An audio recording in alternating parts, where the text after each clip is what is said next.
Hello everyone, मैं मीनाक्षी बजाज एक बार फिर आप सबका वेलकम करती हूं अपने चैनल पर।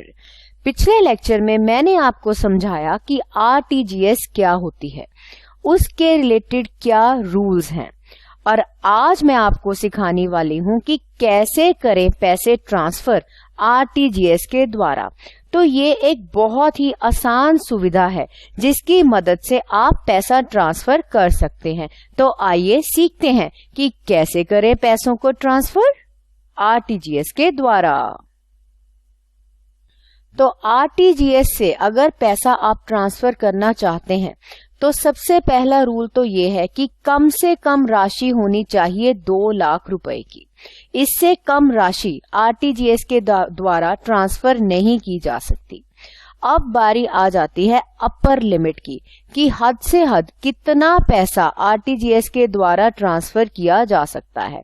तो इसके ऊपर कोई भी लिमिट नहीं है, आप अपनी इच्छा के अनुसार 2 लाख से ज्यादा जितना मर्जी पैसा आरटीजीएस के द्वारा एक अकाउंट से दूसरे अकाउंट में भेज सकते हैं।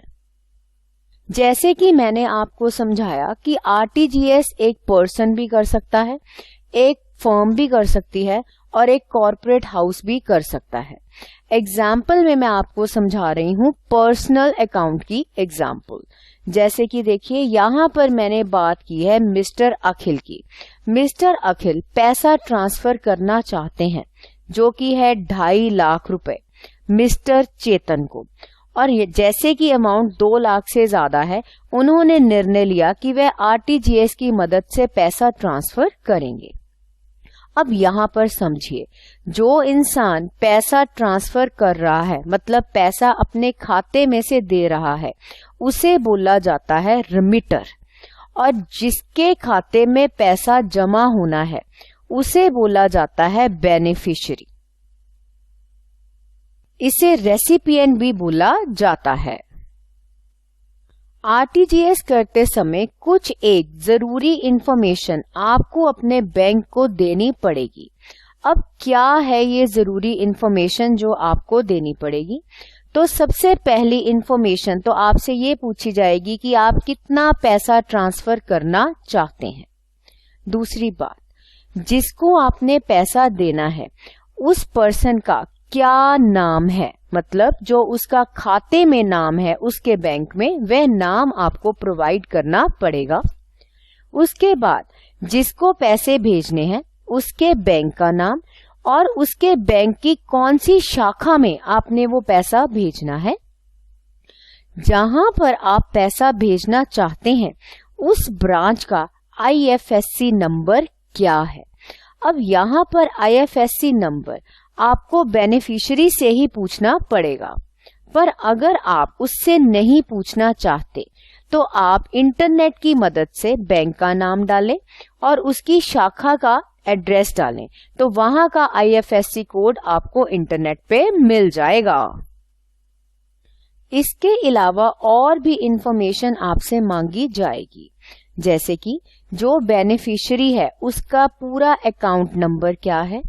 इसके अलावा अगर सेंडर कोई इंफॉर्मेशन भेजना चाहता है, जैसे कि अपनी कंपनी का नाम, या साथ में बताना चाहता है कि ये पैसा किस उपलक्ष्य में भेजा जा रहा है, या पूरा अकाउंट नंबर भी अपना भेजना चाहता है, तो वह बैंक को बोल सकता है। वह सारी इंफॉर्मेशन भी रिसीवर को भेज दी जाएगी।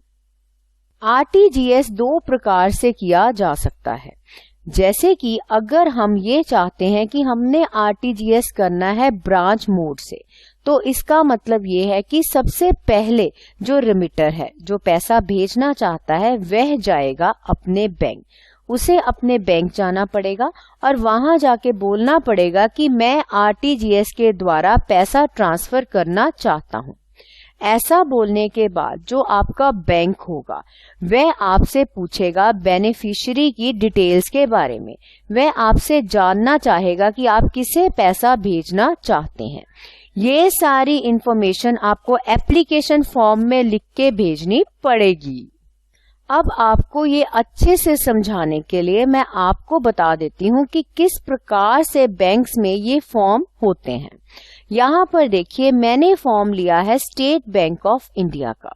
तो जब आपको ये फॉर्म मिलेगा तो आपने इसको किस प्रकार से भरना है। सबसे पहले तो गौर कीजिए, यहाँ पर लिखा गया है कि आपने सारी इंफॉर्मेशन ब्लॉक लेटर्स में लिखनी है, मतलब बड़े अक्षरों में लिखनी है। पहले आप इंफॉर्मेशन देंगे अपने बारे में, यानी कि रेमिटर के बारे में।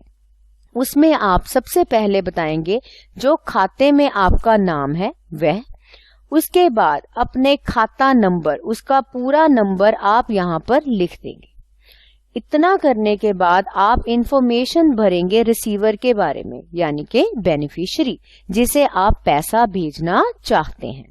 सबसे पहले आप बेनिफिशियरी का नाम देंगे जो कि खाते में उसका नाम है, बेनिफिशियरी के बैंक का नाम, इसके बाद यह बैंक की कौन सी ब्रांच में, यानी किस शहर की कौन सी ब्रांच में आप ये पैसा भेजना चाहते हैं। उसके बाद आप लिखेंगे IFSC कोड। इसके बाद अच्छे से और बड़े ध्यान से आप लिखेंगे अकाउंट नंबर बेनिफिशियरी का, और खास ध्यान रखिए इस इंफॉर्मेशन में कुछ भी गलती ना हो, अदरवाइज आपका RTGS जो है वो अच्छे से नहीं हो पाएगा। उसके बाद आप बताएंगे कि आप कितना पैसा ट्रांसफर करना चाहते हैं। जितना पैसा आप ट्रांसफर करना चाहते हैं उसमें बैंक ऐड कर देगा चार्जेस जो कि वह आपसे लेगा ये सुविधा देने के लिए। यहाँ पर आ जाएगी टोटल अमाउंट, यानी कितना पैसा आपके खाते में से कट जाएगा। अब ये पैसा बातों से नहीं कटेगा, यहाँ पर आपको एक चेक भी भरना पड़ेगा, जिस चेक में आप अपनी सारी डिटेल्स लिखेंगे। अब चेक में क्या लिखना है आपने, सबसे पहले तो पे में आप लिखेंगे योरसेल्फ, उसके बाद आप अमाउंट लिखेंगे और नीचे अपने सिग्नेचर्स कर देंगे। अब कई बैंक्स ये फॉर्म नहीं भरवाते, जबकि जितनी भी डिटेल्स हैं बेनिफिशियरी की वे चेक की पिछली साइड पर लिखवा लेते हैं और RTGS की सुविधा दे देते हैं। तो इस प्रकार से अपना मोबाइल नंबर भी मेंशन करना मत भूलिए, ताकि अगर कोई भी इंफॉर्मेशन हो वो आपको समय पे SMS की सुविधा से मिल जाए। तो जब आप चेक और साथ में इस फॉर्म को भर के अपनी बैंक के अधिकारी को देते हैं तो आप उन्हें ऑथराइज कर देते हैं, मतलब उन्हें बोल देते हैं कि आप मेरे अकाउंट में से इस पैसे को डेबिट कर दीजिए, मेरे अकाउंट में से पैसा निकालिए और जो बेनिफिशियरी है उसके अकाउंट में वह पैसा डाल दीजिए। तो इस प्रकार से RTGS का एप्लीकेशन फॉर्म भरा जाता है और इस सुविधा की मदद से पैसे को ट्रांसफर कर दिया जाता है।